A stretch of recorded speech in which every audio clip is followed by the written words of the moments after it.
We're Bronze Radio Return.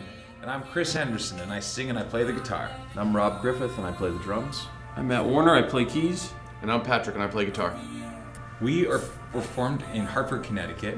After going to school there, several of us went to music school, and once we graduated, wanted to find a way to not have to get a day job, and we figured what better way to do that than start a rock and roll band. So that was our plan, and we've been doing it ever since. And we've been touring a fair amount, releasing music, and we are here in Akron, kind of the start of the third leg of our, I guess, what do we call this? A winter, spring tour? Mm-hmm. Yep. It's got a ring to it. And we're starting here in Akron. We've played Akron probably, 4 times over the years? Yep. We love passing through Akron. And this is a great way to kick off the third leg of our tour. I grew up in Maine, and my dad is an artist there. And my sister and I, kind of our daycare would be spending time in his studio before and after school, or as we were growing up. And he played a lot of music through this old kind of bronze-colored radio. And I learned a lot about music through that radio. He showed me a lot of different kinds of music, and just kind of was some of my early memories of music was through that radio. And then when we started this band, it kind of turns out that everybody has some kind of early influence. Everybody has some kind of version of a bronze radio. And the return of the bronze radio is kind of a nod to our early influences and the things that we grew up listening to, and how do we reinterpret them now.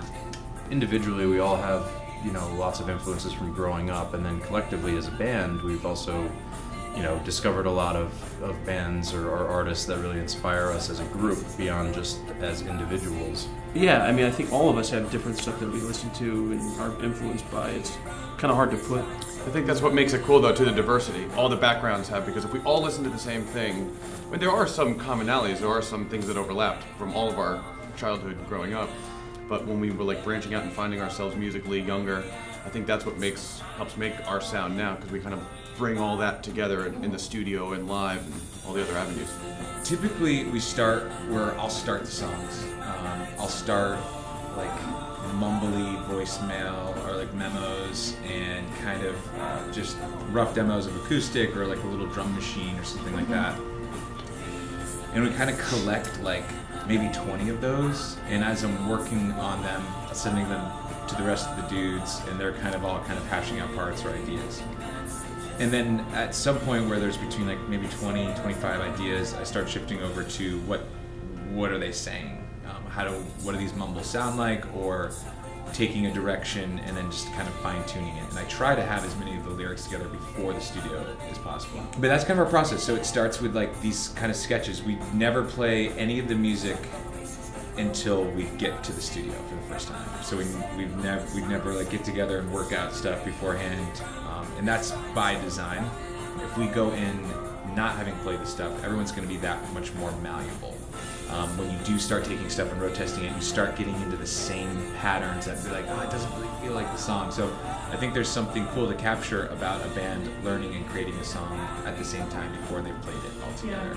And that's kind of the process we lean into. One thing that we've done really well together over the years, and have learned over the years, how do you work in a room that has 10 people with 10 different ideas, and how do we align them to make this crazy thing called an album, and have it make sense. We've practiced it a lot over the years from recording a handful of records, and I think it's something we're getting pretty darn tootin' good at.